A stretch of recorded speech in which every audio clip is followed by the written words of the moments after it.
रामलाल एक गरीब किसान, जिसके लिए उसकी 2 बीघा जमीन ही उसकी दुनिया थी। हर दिन सुबह वो नए हौसले से खेतों में काम करता और रात होते होते कर्ज की चिंता में खो जाता। उसकी पत्नी सावित्री हमेशा उसका सहारा बनी रहती, उसके टूटते हौसले को संभालती। उनकी बेटी गुड्डी, जो पढ़ाई में बहुत होशियार थी, और छोटा बेटा मोहन उनकी उम्मीद की किरण थे। रामलाल का सपना था कि उसके बच्चे गरीबी से बाहर निकलकर एक अच्छी जिंदगी जी सकें, लेकिन गांव का साहूकार और मुखिया उसकी मजबूरी का फायदा उठाते, ऊंचे ब्याज दरों में उसे फंसा देते। फिर भी रामलाल हर तकलीफ सहकर अपने सपनों को पूरा करने के लिए अडिग था। रामलाल का छोटा सा मिट्टी का घर का माहौल गरीबी का प्रतीक है।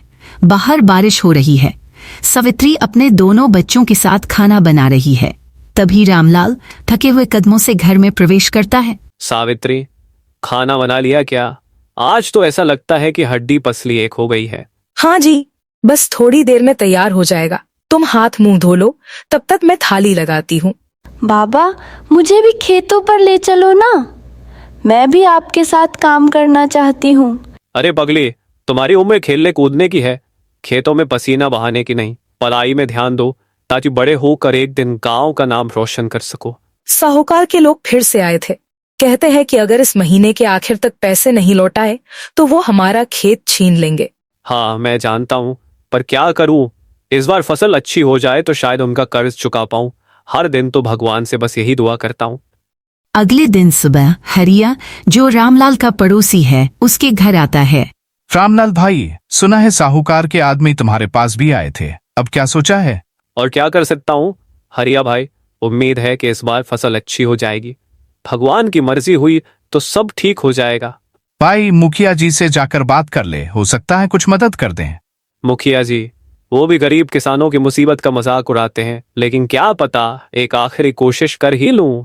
रामलाल गांव के मुखिया के घर पहुंचता है। मुखिया के बड़े से बंगले को देखकर उसकी आंखें भर आती हैं। अरे रामलाल, इतने दिन बाद इधर कैसे आना हुआ? मुखिया जी, मैंने इस साल साहूकार से उधार लिया था। सोचा था फसल अच्छी होगी तो सब चुका दूंगा, पर हालात सही नहीं है। सोच रहा हूँ अगर आप कुछ मदद कर सकें। अरे रामलाल, तुम किसानों को न फसल खराब होने का बहाना चाहिए। मेहनत करने की हिम्मत रखो तो सब ठीक हो जाएगा। मैं पैसे दूंगा, लेकिन तुम्हें अपनी आधी जमीन गिरवी रखनी होगी। आधी जमीन? लेकिन सरपंच जी, वो मेरे बच्चों का भविष्य है। तो फिर मेरी मदद की उम्मीद छोड़ दो। वैसे भी तुम्हारे जैसे छोटे किसान से मुझे क्या फायदा? रामलाल। रामलाल मौन होकर सिर झुकाता है और वहां से चला जाता है। रामलाल अपने खेत पर रात में अकेला बैठा हुआ है। वह अपने बचपन के उस वक्त को याद करता है जब उसके पिता ने उसे ये खेत सौंपे थे। उसकी आंखें नम हो जाती हैं। तभी उसकी पत्नी सावित्री वहां आती है। हिम्मत रखो, हम मिलकर सब ठीक करेंगे। ऊपर वाले ने चाहा तो इस बार फसल खूब अच्छी होगी। बस ये आखिरी उम्मीद है सावित्री, अगर ये भी ना चली तो बच्चों के लिए कुछ नहीं बचा पाएंगे। तुम चिंता मत करो, मेहनत करने वाले की कभी हार नहीं होती। हम सब मिलकर मेहनत करेंगे। कुछ महीने बाद फसल का समय आता है। रामलाल के परिवार ने दिन रात मेहनत की, लेकिन एक भयंकर तूफान आ जाता है और फसल तबाह हो जाती है। रामलाल टूटकर जमीन पर गिर जाता है। भगवान, मैंने क्या बिगाड़ा था जो ये सब हो गया? अब तो हमारे पास कुछ भी नहीं बचा। ये कैसी किस्मत है हमारी, जितनी मेहनत करो उतना ही दुख मिलता है। रामलाल, अब भी हार मत मानो, हमें अभी हिम्मत रखनी होगी। रामलाल अपने बच्चों को देखकर उन्हें दिलासा देता है और एक नई योजना बनाने की ठानता है। सावित्री, हम खेती में चाहे असफल हो गए, लेकिन मुझे अब कुछ नया करना होगा। मैं शहर जाकर मजदूरी करूंगा ताकि बच्चों की पढ़ाई और पेट पालने का इंतजाम कर सकूं। शहर जाओगे? ये गांव, ये खेत सब छोड़ दोगे?